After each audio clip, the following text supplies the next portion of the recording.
Just like with text, dimensions can also be annotative. This means we never have to guess when it comes to sizing the dimensions we place in a drawing. In this lesson, we will use the annotative property to create some predictably sized dimensions. On my screen I have a conceptual design for an AM/FM clock radio. I have created a layout for this drawing. Let's click the Layout tab and take a look. This layout is configured for an 8.5 by 11 inch sheet of paper. I have already cut a viewport in the layout and I've left the viewport edge turned on. If I zoom in, you can see that the geometry is being displayed in this viewport. Let's do a zoom extents and we will return to model space. I would like to add some dimensions to this drawing. Just like when we create text, it's a good idea to wait on your dimensions until you know the size your geometry is going to plot. Now that we know the scale 1 to 2, we are ready to create dimensions. If you look at the layer control, you can see I'm practicing good form. I've created a layer for my dimensions. The next thing I'm going to do is create a dimension style. I'll do that by opening the annotation panel, and I'll click the dimension style icon. I'll select new and I'll call the style Annotative Dims. Initially their settings will match the standard dimension style. I'm going to come down and put a check in the annotative box. By making the style annotative, AutoCAD will do all the work when it comes to sizing these dimensions. Let's click continue. It's important to note that when you create an annotative dimension style, any of the size settings that you see in this dialog box, you'll set to the size you want that object to appear when printed. I'm going to start by going to the Lines tab and I'll change the extension line distance to 0.10. We will go to Symbols and Arrows, and I would like the arrowheads to be a little smaller, so I will change this to 0.125. We will go to the Text tab. I will make the text height a little smaller, 0.125.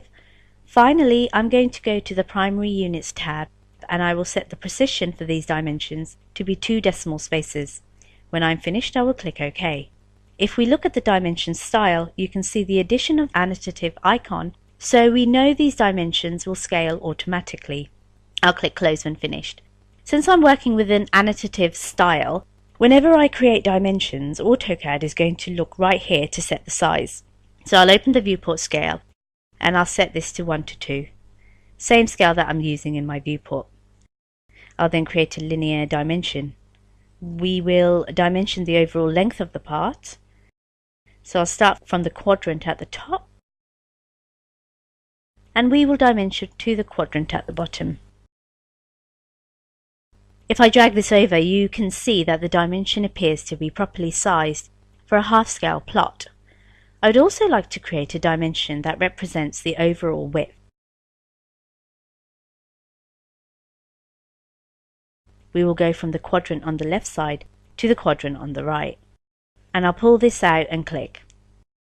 Now that I'm finished, we will go back to the Layout tab and take a look. As you can see, these dimensions are very easy to read. They are properly sized for this plot. Let's try something else now. I'm going to create a copy of this viewport. I will launch the copy command and select the viewport edge. I'll pick it up from a point on screen here and I'll drag the copy over here to the right. When I'm finished, I'll press Escape. Now that I've created a copy, you can see the geometry in this view appears using the layer color. What I am going to do is type REA and press Enter. That stands for Regen All. That will regen not only the contents of the layout, but model space as well. So now the geometry is assuming the pen colors. Let's create a detail of this switch. To do that, I will double click in the view. I'll come down here and unlock it, and I'll roll my wheel forward. We will zoom in on this geometry. Then we can come down to the scale list and try and find a usable scale.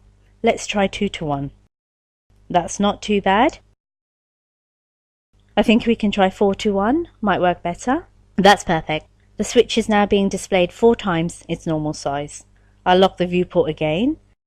I'll double click outside the boundary to get my cursor back on the layout, and then I'm going to click the viewport edge and I'll adjust the grip slightly.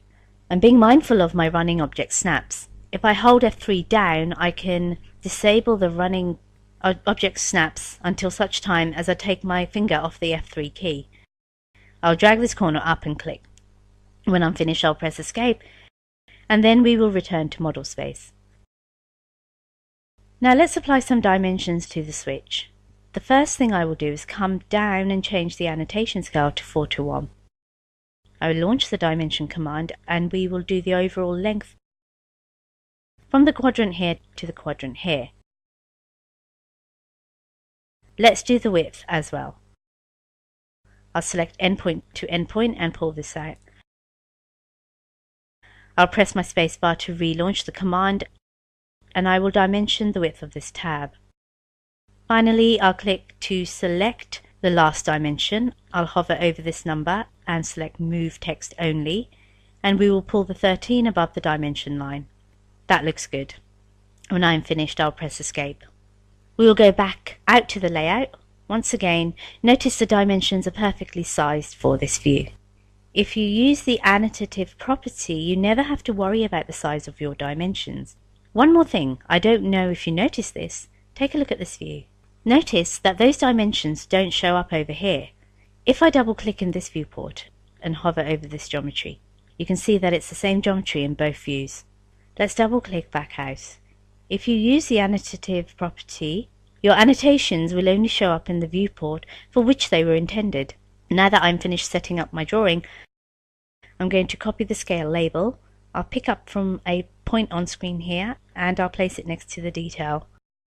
I'll then double click and edit the text. We will make this 4:1, and when I am finished, we will zoom out and turn off the viewport edges. Since the viewports are on their own layer, I can do that very easily using the layer control. As you can see, if you assign the annotative property to a dimension style, you will always have predictably sized dimensions on your plots. Not only that, the annotative property also guarantees that only the appropriate annotations will display in each viewport.